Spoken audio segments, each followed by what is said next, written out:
Welcome to Thought for March the 15th.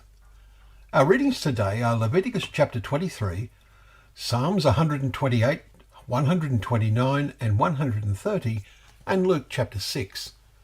And our thought is, but with you there is forgiveness.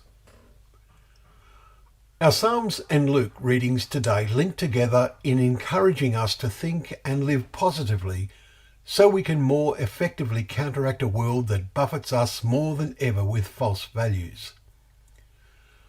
There are times when these greatly affect us and they threaten to be overwhelming.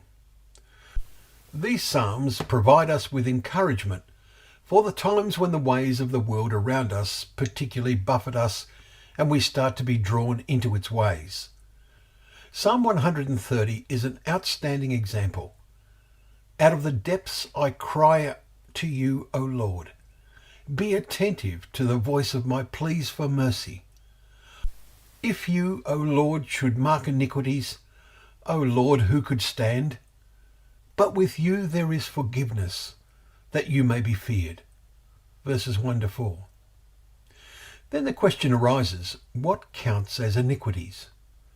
In the days of Moses and ancient Israel, the people would look to the Ten Commandments. But Jesus, as we read in Luke 6 today, describes Christ-like behaviour as being much more than avoiding bad behaviour like stealing and committing adultery. Jesus taught, but I say to you, love your enemies, do good to those who hate you, bless those who curse you, pray for those who abuse you. Verses 27 and 28. Then Jesus lays down what is often called the golden rule, saying, as you wish what others would do to you, so do to them. Verse 31. It has always been the greatest challenge to live as God requires.